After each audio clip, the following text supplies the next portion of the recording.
평생을 오로지 자식 놈들 앞길 열어주려 내 뼈마디가 녹아내리는 줄도 모르고 살았소.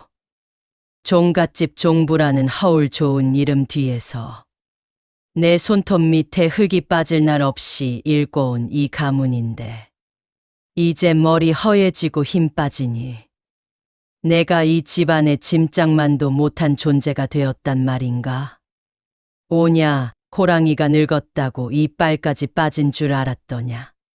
너희가 탐내는 이 집안의 명예와 재산, 그리고 너희의 그 당당한 얼굴 뒤에 숨겨진 추악한 진실을 이 어미가 오늘 이 장부 한 권으로 탈탈 털어주마.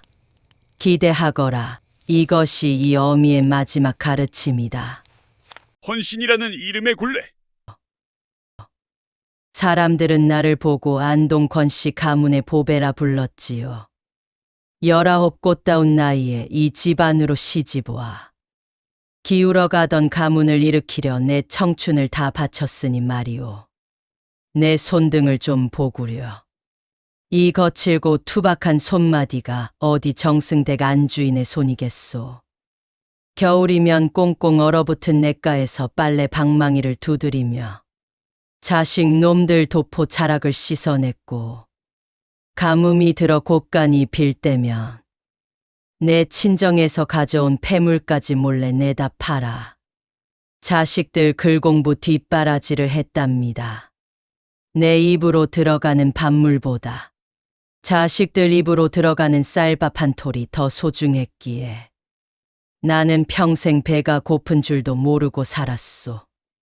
첫째 놈이 과거에 급제하던 날 나는 조상님 묘소 앞에서 목을 놓아 울었지.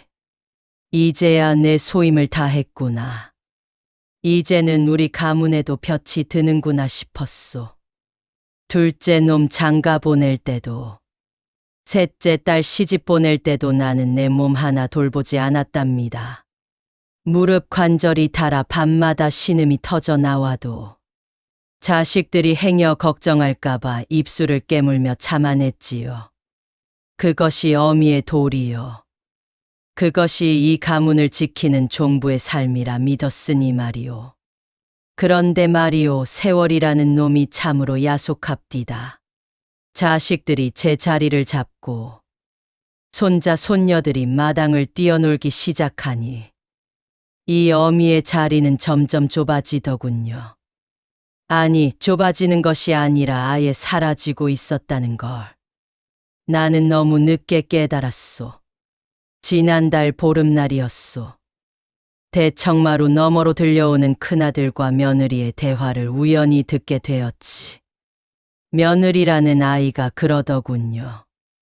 어머님 방에서 나는 고리타분한 노인네 냄새 때문에 손주들이 방에 들어가길 꺼려해요. 서방님, 이제 뒷방으로 거처를 옮겨드리는 게 어떨까요?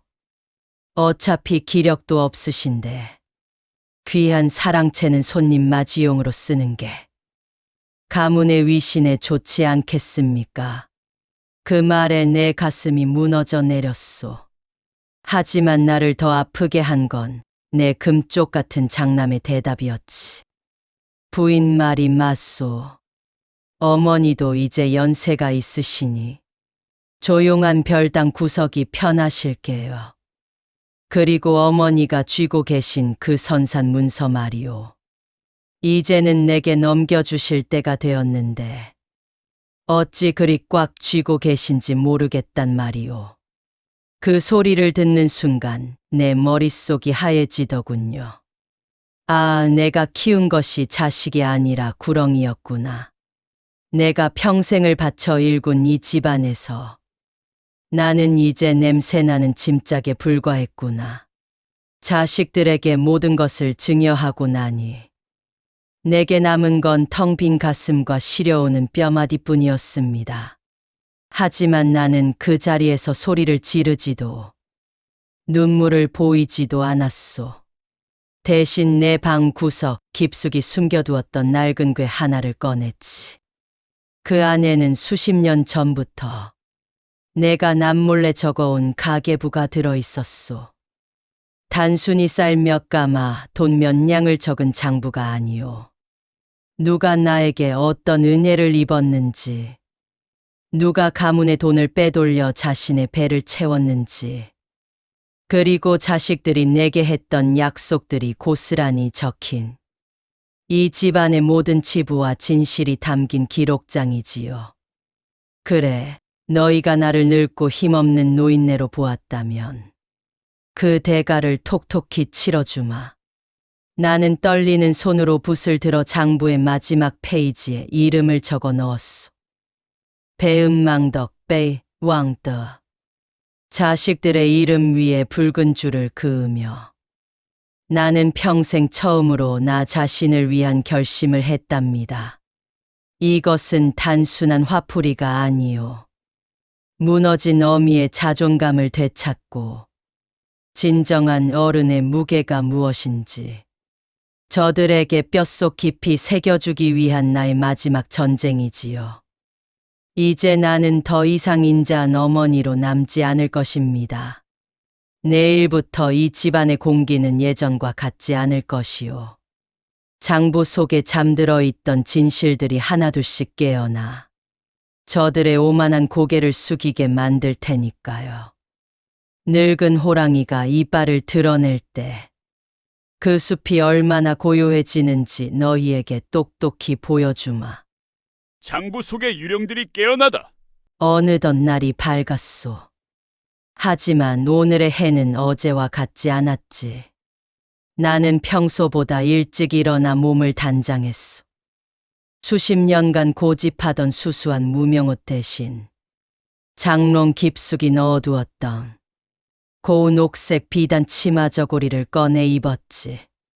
그리고 거울 앞에 앉아 은비녀를 꽂으며 거울 속에 나에게 말했소. 오늘부터 너는 저들의 어머니가 아니라 저들이 감당해야 할 가장 무거운 채권자다. 라고 말이오. 아침 식사 자리 평소 같으면 자식들이 숟가락을 들기도 전에 국이 식었다. 간이 안 맞다. 타령하는 소리에 내 가슴이 졸였겠지만은 오늘은 달랐소. 나는 상석에 앉아 며느리가 내오는 국그릇을 말없이 노려보았지. 구석에 앉아 눈치 보던 늙은이가 상석을 차지하고 앉으니 아들놈과 며느리의 눈동자가 이리저리 굴러가는 꼴이 참으로 우스웠소. 어머님, 오늘은 웬일로 이렇게 화려하게 차려입으셨어요? 어디 나들이라도 가시게요? 며느리라는 아이가 비꼬는 투로 묻더군요. 나는 대답 대신 품 안에서 낡은 장부 한 권을 꺼내 식탁 위에 툭 하고 올려놓았소. 나들이가 아니라 이제 좀 정산을 해볼까 해서 말이다. 아들놈이 젓가락을 멈추고 묻더군. 정산이라니요. 그게 무슨 말씀이십니까? 나는 장부의 첫 페이지를 천천히 넘기며 낭독하기 시작했소.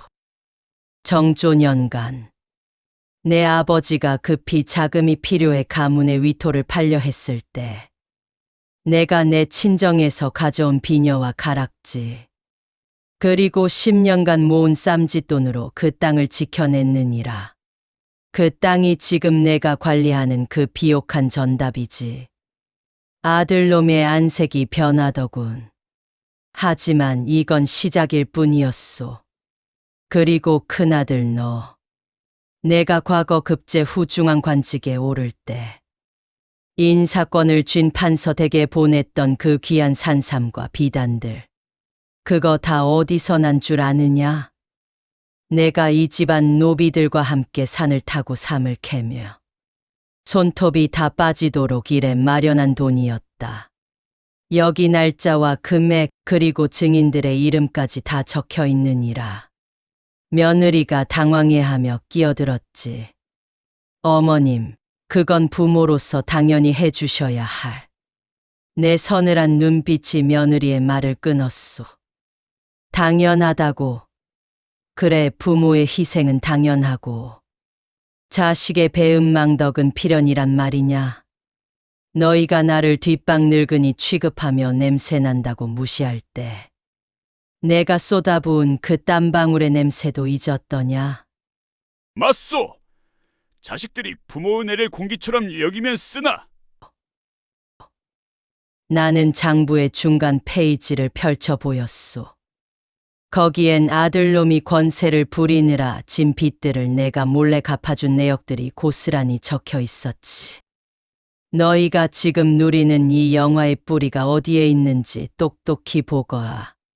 이 장부는 단순한 기록이 아니라 너희가 나에게 갚아야 할 빚의 증서다. 내가 마음만 먹으면 관가에 이 장부를 제출해 너희의 불효와 비리를 고발하고 증여했던 모든 재산을 몰수할 수도 있음을 잊지 마. 집안이 쥐 죽은 듯 조용해졌소.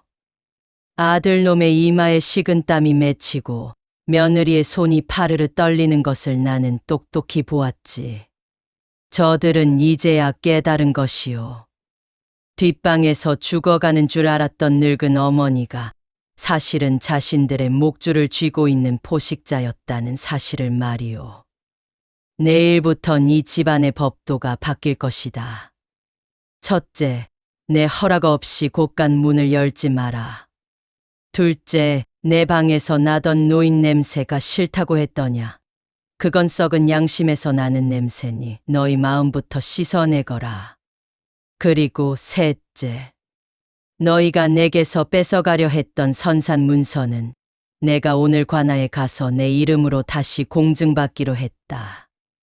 나는 밥 한 숟갈을 크게 떠 입에 넣었소. 10년 묵은 체증이 내려가는 듯 밥맛이 이리도 달 수가 없더군요. 식사를 마친 나는 멍하니 서 있는 자식들을 뒤로 하고 유유히 방을 나섰소. 아, 참. 며느리야. 내일부터 아침 문안 인사는 예전처럼 정성껏 올리도록 해라.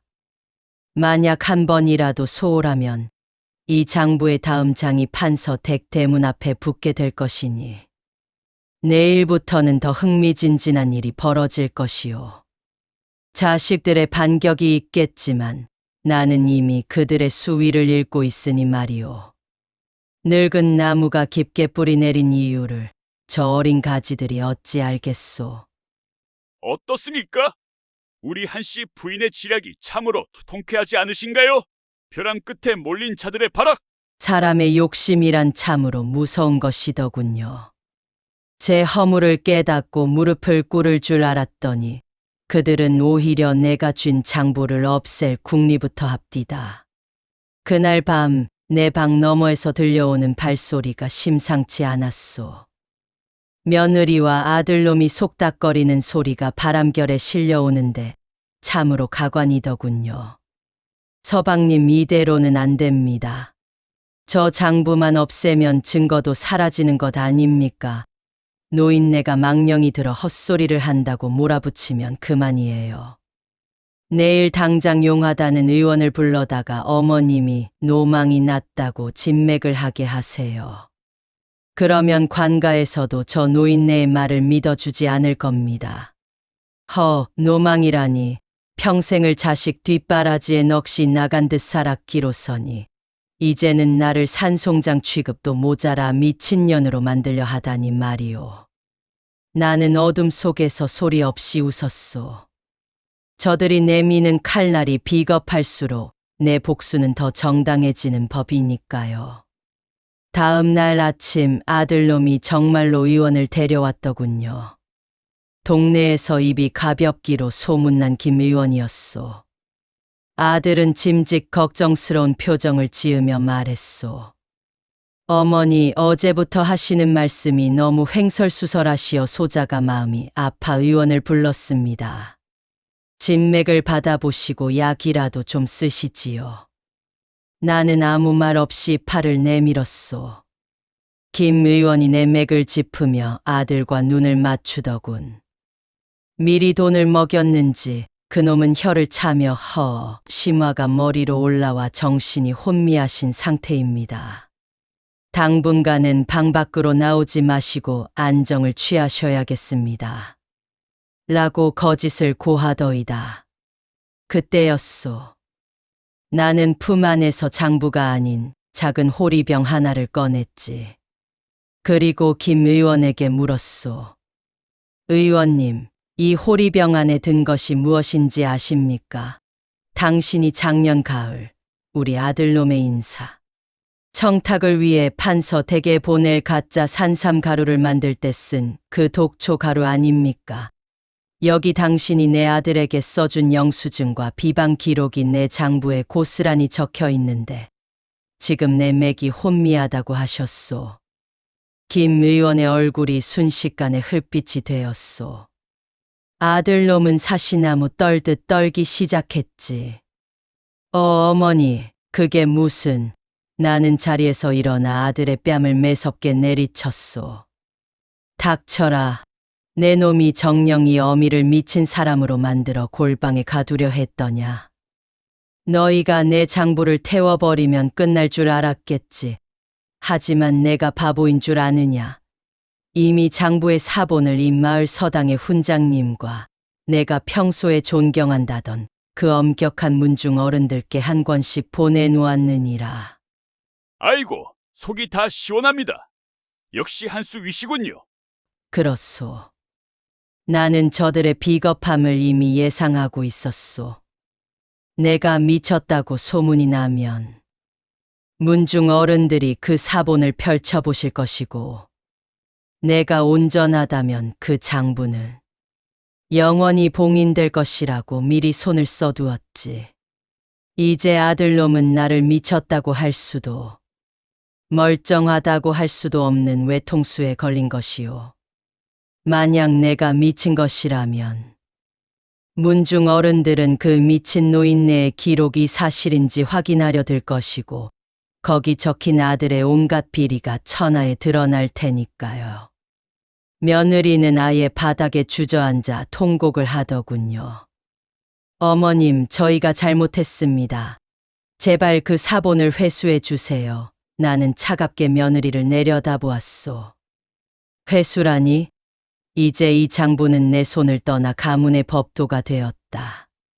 너희가 나를 냄새나는 노인이라 불렀던 그 입으로 이제는 매일 아침 내가 일군 이 땅의 흙에 입을 맞추며 참회하거라. 복수는 단순히 상대를 무너뜨리는 것이 아니요. 저들이 저지른 죄의 무게를 스스로 짊어지게 하여 죽는 날까지 그 무게에 짓눌려 살게 하는 것이 진정한 복수지요. 나는 이제 저들을 용서할 생각이 없소. 다만 저들이 어떻게 무너져가는지를 가장 높은 곳에서 지켜볼 뿐입니다. 저녁 무렵 대문 밖에서 문중 어른들의 가마가 들어오는 소리가 들렸소. 나는 정갈하게 온 매무새를 가다듬었지.